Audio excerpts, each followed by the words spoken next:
Hello everyone, कैसे हैं आप सभी। जैसा कि पिछली वीडियो में हम लोगों ने कॉनकेव मिरर और कॉन्वेक्स मिरर के आप लोगों के इमेजेस के केसेस बहुत अच्छे से समझ लिए थे। मैं उम्मीद करता हूँ वो आपको समझ में आए होंगे। अगर नहीं आई है तो एक बार आप फिर से उसे देखें। कोई प्रॉब्लम है तो कमेंट बॉक्स में आप मुझसे पूछ सकते हैं। और तो आज हम लोग कॉनकेव मिरर और कॉन्वेक्स मिरर के यूजेस की तरफ चलते हैं। कॉनकेव मिरर आप लोगों का यूज किया जाता है, कहां पर यूज किया जाता है बच्चों? डेंटिस्ट यूज करते हैं उसको, और ईयर एंड नोज के डॉक्टर्स यूज करते हैं। शेविंग और मेकअप मिरर में भी वो यूज हो जाता है। सर्च लाइट और headlights of your motor car में भी उसे यूज करते हैं। अब आ जाते हैं कॉन्वेक्स मिरर के यूजेस पे। रिफ्लेक्टर इन स्ट्रीट लैंप्स, स्ट्रीट लैंप्स में जो रिफ्लेक्टर्स होते हैं बैक साइड पर, उनमें वो यूज होता है। रियर व्यू मिरर में, rear view mirror of your car, आपके कार में जो साइड मिरर्स होते हैं, फोल्डेबल मिरर्स जो होते हैं, उनमें आपको कौन सा मिरर यूज किया जाता है बच्चों? Convex mirror. क्यों? क्योंकि उसका वाइड फील्ड ऑफ व्यू होता है। वाइड फील्ड ऑफ व्यू से क्या मतलब है? वाइड फील्ड ऑफ व्यू से मतलब है यहाँ पर कि वो इंफिनिटी या फिर बहुत लार्ज डिस्टेंस के ऑब्जेक्ट्स की भी एक बहुत छोटी स्मॉल इमेज बना देता है। तो वहां पर हमें डिटेक्ट हो जाता है कि कोई ना कोई ऑब्जेक्ट हमारे पीछे है, या फिर हम लोग उसे पहचान सकते हैं। हम ये तो नहीं देख सकते कौन है, बट हाँ ये पहचान सकते हैं कि कोई ना कोई ऑब्जेक्ट तो हमारे बैक में है। ये उससे हम क्लियर कर सकते हैं। अगर इनके यूजेस आप लोगों को क्लियर हैं तो इन मिरर्स में हम लोग कुछ कैलकुलेशंस रखते हैं, जैसे कि कितने डिस्टेंस पे ऑब्जेक्ट रखें, कितने डिस्टेंस पे इमेज बननी चाहिए, क्या साइज का मेरा मिरर होना चाहिए। उसी चीज को कैलकुलेट करने से पहले मैं क्या बताना चाहूंगा आपको, यहाँ पर एक चीज होती है बच्चों, साइन कन्वेंशन। क्या होती है? Sign convention. ध्यान से देखेंगे आप लोग, ये आपका कॉनकेव मिरर है और ये आपका कॉन्वेक्स मिरर है, ये आपका प्लेन मिरर है। ये सबके लिए एक ही जैसे वर्क करेगा, इसीलिए मैं आप लोगों को एक ही उसमें कंसेप्ट में बता रहा हूं। अगर ये आपकी एक्स एक्सिस है और ऊपर की तरफ आपकी वाई एक्सिस है और इधर आपकी एक्स एक्सिस है, तो आप लोग ध्यान से देखेंगे ये है आपका पोल, सबका पोल इसी पॉइंट पर होगा।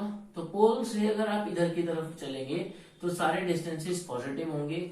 अगर पोल से आप इधर की तरफ चलेंगे तो सारे डिस्टेंसेस नेगेटिव होंगे। आप डाउनवर्ड डायरेक्शन में चलेंगे तो नेगेटिव होंगे, और अगर आप अपवर्ड डायरेक्शन में चलेंगे तो पॉजिटिव होंगे। ये बात आपको ध्यान रखनी है। ऑब्जेक्ट की डिस्टेंस को मैं हमेशा यू से डिनोट करूंगा। किससे डिनोट करूंगा बच्चों? यू से। और all the distances are measured from pole. ये बात आप ध्यान रखेंगे, that all the distances are measured from pole. सारे के सारे डिस्टेंसेस कहां से मेजर होंगे? पोल से मेजर होंगे। ऑब्जेक्ट डिस्टेंस को मैं हमेशा यू रखूंगा और इमेज डिस्टेंस को हमेशा क्या रखूंगा बच्चों? वी रखूंगा। क्या रखूंगा? वी रखूंगा। इसके अलावा जो मेरा फोकस है, फोकल पॉइंट है, उसको मैं किससे रिप्रेजेंट करूंगा? एफ से। और रेडियस ऑफ कर्वेचर को किससे रिप्रेजेंट करूंगा? आर से। एज यू ऑल नो, तो फिर इन सभी डिस्टेंसेस को कैलकुलेट करने के लिए कोई ना कोई फॉर्मूला तो हमारे पास होना चाहिए। तो उसी फॉर्मूले को मैं बच्चों कहता हूं मिरर फॉर्मूला। कौन सा फॉर्मूला? Mirror formula. इस मिरर फॉर्मूला की हेल्प से हम लोग मिरर में जितनी भी कैलकुलेशंस हमें चाहिए कि किस डिस्टेंस पे मेरा ऑब्जेक्ट रखा होना चाहिए, किस डिस्टेंस पे मेरी इमेज होनी चाहिए, ये सब चीजें मैं यहाँ कैलकुलेट कर सकता हूँ। और मेरा ये जो फॉर्मूला है वो होता है 1/f is equals to 1/u plus 1/v। This is the mirror formula where u is the distance of object, v is the distance of image, and f is the focal length. You have to remember that all the distances are measured from pole. अगर object इधर रखा है पोल से तो distance negative होगी। अगर object इधर रखा है, या ऑब्जेक्ट ऑब्वियसली हर वक्त इधर ही होगा, हर जितनी ऑलवेज इधर ही होना है, बट अगर इमेज इधर है तो डिस्टेंस पॉजिटिव हम अपनी तरफ से कंसिडर करेंगे। तो ये चीजें आप लोगों को ध्यान रखनी है। जैसे कि अगर कोई भी मिरर है तो आप लोगों का जो ऑब्जेक्ट की डिस्टेंस है वो हमेशा नेगेटिव आएगी, ये फिक्स है। कॉनकेव मिरर की फोकल लेंथ हमेशा नेगेटिव रहेगी, ये भी फिक्स है। कॉनकेव मिरर के केस में v की वैल्यू हमेशा नेगेटिव आएगी। क्यों? क्योंकि इमेज सेम साइड बनती है, बस एक केस को छोड़ के, जो कि सिक्स्थ केस है, उसमें लास्ट में v जो है वो बियॉन्ड द मिरर, वो बिहाइंड द मिरर बनता है, जिसकी वजह से वो अपोजिट आती है, यानी कि पॉजिटिव वैल्यू आएगी। कॉन्वेक्स की फोकल लेंथ पॉजिटिव रहती है, बट और कॉन्वेक्स का जो v है, that is distance of image, वो भी पॉजिटिव रहता है, बट कॉन्वेक्स के लिए भी ऑब्जेक्ट की डिस्टेंस आपकी नेगेटिव रहेगी। इसके अलावा जो लास्ट एक और कंसेप्ट है इसमें, वो क्या है बच्चों? मैग्निफिकेशन। देखो बच्चों, मैग्निफिकेशन क्या है? That how much the size of image is there, कि हमारा जो इमेज का साइज है वो कितना है, छोटा है, बड़ा है, मैग्नीफाई, कितना मैग्नीफाई हुआ है या नहीं हुआ है।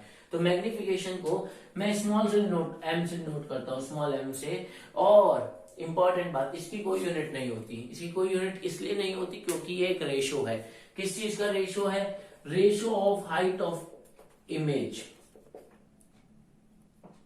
Ratio of height of image to that of height of object, to that of height of object। height of image का रेशियो height of object का बराबर होता है या नहीं, जो भी है वो यहां से मैं कैलकुलेट कर सकता हूं। इसके अलावा इसका एक और फॉर्मूला भी होता है, माइनस वी ओवर यू। क्या होता है बच्चों? Minus v over u. उम्मीद करता हूं आप लोगों को चैप्टर का जो ये एक तरीके से रिफ्लेक्शन वाला पार्ट है, एक मेरी तरफ से तो कंप्लीट हुआ है। आपको इसमें कोई भी डाउट है, आप कमेंट बॉक्स में मुझसे पूछ सकते हैं, और कोई भी प्रॉब्लम है, कोई भी क्वेश्चन है, कोई क्वेरी है, आप आस्क कर सकते हैं मुझसे। मैंने अपनी तरफ से सब कुछ कंप्लीट कराने की कोशिश करी है, कुछ रहा है तो आप मुझे रिमाइंड करा दीजिए कमेंट बॉक्स में, मैं वो आप लोगों को उसके लिए भी वीडियो बना दूंगा।